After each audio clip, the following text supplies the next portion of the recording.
ভাবি বলতেছে আপা এই কুকুরটা 10টা ছাও দিছে আর গিনি সব এদিক সেদিক ঘোরাঘুরি করতে আছে। এই পুকুর ভর্তি মাছ না, বৃষ্টি রৌদ্র, আর তোমাদের সাথে কথাও বলবো। তো এখান থেকে কটা কুই শাক নিয়ে যাব তাজা। তাজা কুই শাক দিয়া ডাল দিয়া রান্না করলে খুব মজা লাগে। তো সামনে দেখাবো কটা কুই শাক যে নিব। আমি তো এখান থেকে শাক পাতা নিয়ে খাই সবসময়। আসসালামু আলাইকুম আপু ভাইয়ার, আশা করি ভালো আছো, তোমরা ভালো থাকো, দোয়া করি। তোমরা যারা দেশ বিদেশ বসে আমার পুরো ভিডিওটা লাইক দিয়ে সাবস্ক্রাইব করে দেখো, তাদের আদর আর ভালোবাসা অন্তর থেকে জানাই। আজ একটা সুন্দর ব্লগ নিয়ে আসছি।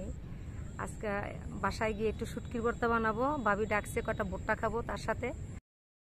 আপু ভাইয়ারা তোমরা তো জানো বৃষ্টির দিনে শুটকির ভর্তাটা অনেক মজা। আমি কিন্তু 40 টাকা শুটকি আনছি আজকে, তো সেটা একটু দেখাবো।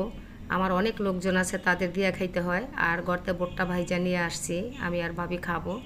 আর কটা শাক তুলে আনবো, আমি কালকা ডাইল দিয়ে রান্না করবো। ভুট্টাটি লবণ দা পাচ্ছি, লবণ না দিলে মজা লাগে না, একাতে তেল লাগে।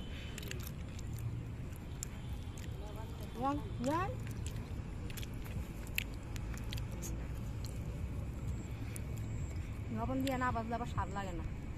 লবণ তেল এটি দেওয়া লাগে। আজকে আলে আয় না, আলে আরে মিক্স করতেছি, আলে আয় গেছে মাছের সাথে তেমন না।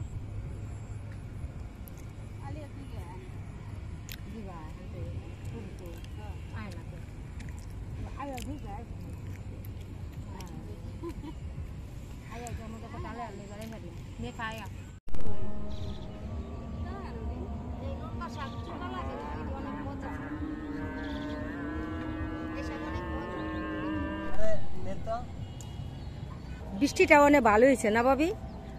ওখানে কি সার দিবেন ভাই? ও মা গো, বিষ দিব বলে?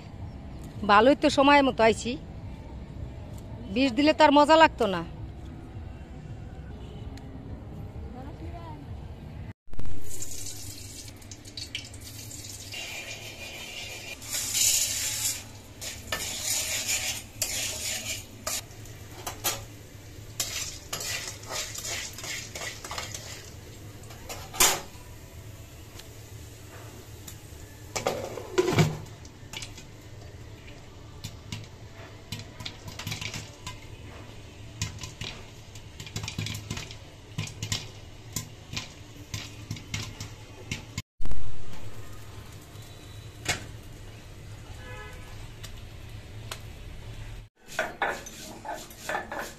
বৃষ্টির দিন আজকে শুটকির ভর্তা খাবো।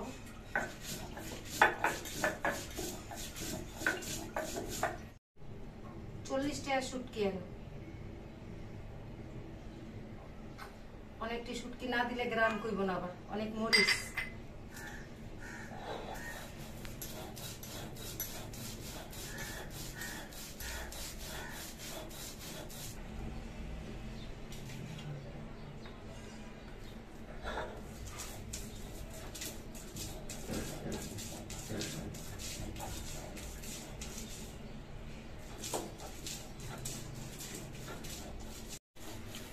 অনেক ভর্তা বানানো এই কারণে কাস্টমার অনেক, এই ভর্তার কাস্টমার আছে।